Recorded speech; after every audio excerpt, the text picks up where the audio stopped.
बिस्मिल्लाहिर्रहमानिर्रहीम। अस्सलाम वालेकुम नाज़रीन, मैं हूं कंबर ज़ैदी। यूट्यूब और फेसबुक पे आप मेरा व्लॉग देख रहे हैं। बहुत सारे लोग मुझसे ये क्वेश्चन कर रहे हैं कि आखिर इमरान खान ने 6 दिन बाद का ऐलान करके लॉन्ग मार्च क्यों नहीं किया, या इमरान खान साहब कोई एहतजाज क्यों नहीं करने जा रहे। आज इस व्लॉग में तफसीली तौर पे आपको बताऊंगा कि क्या वजूहत हैं इमरान खान के लॉन्ग मार्च ना करने की या फिर धरना ना देने की। इमरान खान ने इसे डिले पे रखा हुआ है। वो क्यों रखा हुआ है, इसके पीछे बहुत सारी वजूहत हैं, एक नहीं। और जब हमारी पार्लियामेंटेरियन से बात हुई, मैं खुद पार्लियामेंट गया, वहाँ पे मुख्तलिफ सैनेटर्स थे। सीमी इजदी जो कि पीटीआई की सैनेटर हैं, उनका तो बाकायदा तौर पर उन्होंने वाज़ेह बयान दिया। और दीगर जो पर्दे के पीछे बातें चल रही हैं वो भी कुछ इस व्लॉग में सामने लाने की कोशिश करूंगा। इमरान खान साहब वफाकी दारुल हुकूमत आए थे और रातों रात ही यहाँ से लपेट के तमाम चीज़ें चले गए थे और कहा था कि 6 दिन बाद मैं दोबारा आ रहा हूँ और इससे बड़ी तादाद में होगा। फिर इमरान खान ने मुताबिद इंटरव्यूज में कहा कि मैं जो है लॉन्ग मार्च की कॉल दूंगा और राइट टाइम का वेट करें और तैयारी कर लें, मैं जल्द कॉल दूंगा। लेकिन अभी तक ये कॉल क्यों नहीं दी गई, ये एक बहुत बड़ा अहम सवाल है जिसको आज हम जो इंफॉर्मेशन की रोशनी में सॉल्व करने की कोशिश करेंगे और आप तक इंफॉर्मेशन वो पहुंचाऊंगा कि क्यों आखिर डिले हो रहा है। तो सबसे पहली बात नाज़रीन के डिले होने की एक सबसे बड़ी वजह ये मौसम है। इस मौसम में आपको पता है कि कारकुनान बाहर तो निकल आएंगे, लेकिन इतनी गर्मी में बैठना क्या कारकुनान के लिए जो है साजगार साबित होगा। 3-4 वजूहात हैं मेनली जिस पर फोकस किया जा रहा है, और पसे पर्दा कुछ डायलॉग भी चल रहे हैं। पसे पर्दा किसके साथ डायलॉग चल रहे हैं? इमरान खान ने एक कमेटी, कुछ लोग अपने वक्फ किए हुए हैं, जिसमें परवेज खटक साहब हैं, शाह महमूद कुरैशी साहब हैं, जो कि इस्टेब्लिशमेंट से बात कर रहे हैं। और पसे पर्दा इस्टेब्लिशमेंट क्या चाह रही है वो कन्वे करते हैं, और पीटीआई क्या चाह रही है जो है वो उनको कन्वे किया जाता है। तो लिहाजा बात इमरान खान साहब ने जब अरशद शरीफ के शो में की थी कि मुझे बार बार कहा जा रहा था कि आप वेट कर लें, आप 25 को ऐलान या लॉन्ग मार्च ना करें।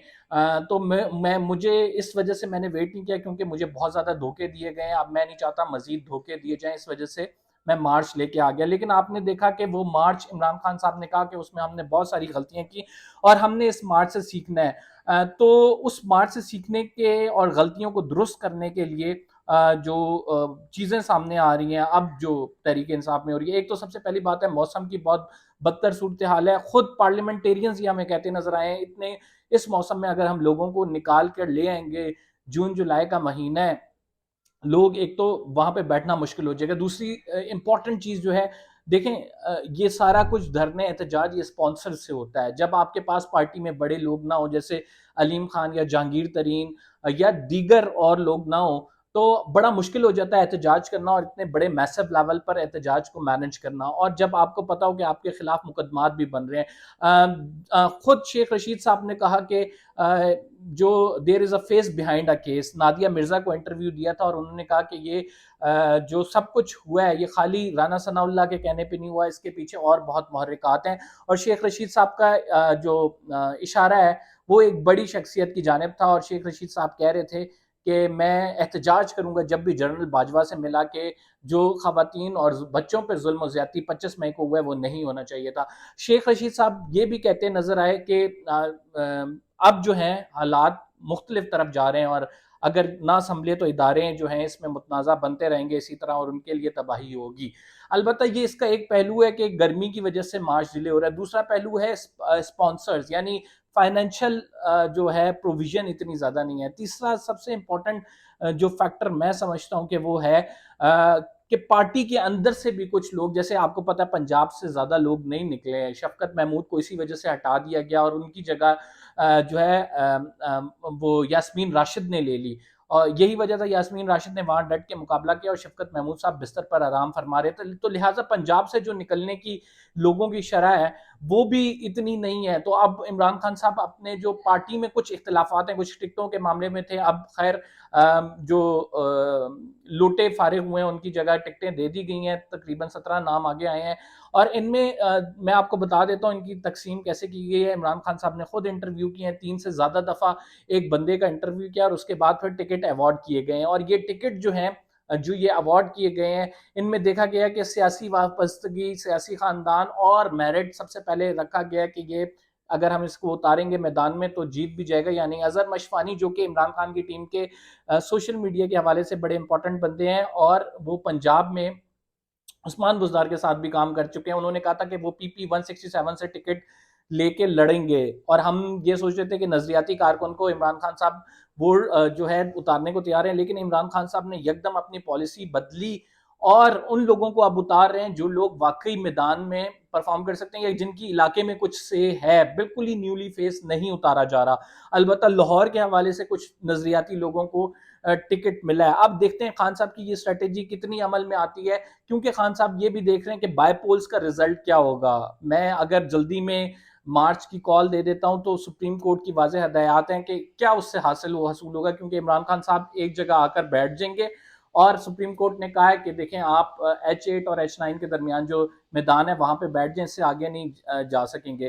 تو خان صاحب کا ایک جگہ آ کے بیٹھ جانا کیا یہ بہتر ہے, یا اس کے برعکس خان صاحب جو جلسے کر رہے ہیں, جو لوگوں سے مل رہے ہیں, جو اپنی پارٹی کے کام کر رہے ہیں, وہ زیادہ بہتر ہے؟ تو یہ ایک ڈیسیجن تھا جو کہ پارٹی کے اندر ہوا کہ ہمیں ابھی کیا کرنا چاہیے, کیا ہمیں فوری طور پر لانگ مارچ کا اعلان کرنا چاہیے یا نہیں. تو بہت سارے رہنماؤں کی یہ اس میں تھی ان پٹ کے فوری طور پہ نہ کریں, ہمیں تھوڑا سا دیکھنا چاہیے حالات کس طرف جا رہے ہیں. دیکھیں حکومت نے بجٹ بھی دے دیا ہے, دوسری جانب حکومت نے قیمتیں بڑھا دی ہیں, اس کا مطلب ہے اسٹیبلشمنٹ رائٹ ناؤ حکومت کے ساتھ ہے اور وہ یہ چاہتی ہے کہ یہ جو ہے پرولونگ کرے. اس کی بڑی وجہ یہ بھی ہے کہ آئی ایم ایف یہ کہہ رہی تھی کہ ہم نے کسی نگراں سیٹ اپ سے کوئی بات نہیں کرنی, ہم دیں گے نہیں, اور ملک ڈیفالٹ کے دہانے پہ کھڑا تھا. انہوں نے کہا کہ ہم نے منتخب حکومت سے بات کرنی ہے. تو اس وجہ سے شہباز شریف کو جو ہے اداروں کی جانب سے کوئی چھوٹ دی گئی اور کہا گیا کہ جو ہے ٹھیک ہے اس کو کنٹینیو کریں. اب عمران خان صاحب ریلیونٹ تو ہیں ابھی تمام سیٹ اپ میں, لیکن یہ کتنی دیر ریلیونسی رہتی ہے, یہ ایک بہت بڑا سوال اپنی جگہ ہے. عمران خان صاحب روز جلسے کر رہے ہیں, روز لوگوں سے مل رہے ہیں, اینکر سے ملاقات ہو رہی ہے کبھی. یہی وجہ ہے کہ خان صاحب کہیں نہ کہیں لوگوں کے اندر وہ جو ہے ان کا نیریٹو وہ ریپیٹ ہوتا رہے. تو اب دیکھنا یہ ہے کہ خان صاحب اعلان کب کریں گے, کیونکہ ابھی تک کی جو میں نے آپ کو رپورٹ بتائی ہے, کچھ سینیٹر سے بات ہوئی ہے, کچھ تحریک انصاف کے رہنماؤں سے بات ہوئی ہے, وہ یہ کہتے نظر آتے ہیں this is not the right time to do sit in, کہ ہم دوبارہ سے مارچ لے کے آئیں, ہمیں تھوڑی سی پریپریشن کرنے تھے, ہمیں تھوڑے سے حالات جاننے تھے, اسٹیبلشمنٹ سے جو خبریں آ رہی ہیں وہ دیکھنے تھے, اور اس کے بعد پھر ہم ایک لائے عمل بنا کر یہاں پہ آئیں گے. جو فوری طور پر لوگ سوچ رہے تھے کہ بس اب 6 دن بعد جو ہے یہاں پہ مارچ ہونے جا رہا ہے, وہ میں نے پہلے بھی اپنے ویلاگ میں کہا تھا اٹس نیئر ٹو امپاسبل کہ 6 دن بعد مارچ ہوگا, کیونکہ خان صاحب اسٹریٹجکلی دیکھیں گے چیزوں کو اور اس کے بعد پھر آئیں گے. تو یہ وجوہات ہیں ناظرین جس کے باعث جو ہے خان صاحب ابھی آ نہیں رہے. 3-4 مینلی وجوہات پہ میں نے آپ کو بتا دیا کہ جس پہ تحریک انصاف کے رہنما فوکس کریں. ایک تو پارٹی کے اندر کیا پوزیشن ہے, کون کتنے لوگ نکالے گئے, اس پہ ورکنگ ہو رہی ہے. دوسرا کہ کیا ہمارے پاس اتنے فنڈز ہیں کہ ہم اس کو مینج کر سکیں لانگ لاسٹنگلی, مطلب یعنی کافی دن اگر ہمیں بیٹھنا پڑتا ہے, کیونکہ ابھی تو 1.5 سال ہیں. تیسرا اسٹیبلشمنٹ اس معاملے میں ساتھ نہیں, اسٹیبلشمنٹ کہہ رہی ہے آپ نے آنا ہے احتجاج کر کے چلے جائیں, لیکن ابھی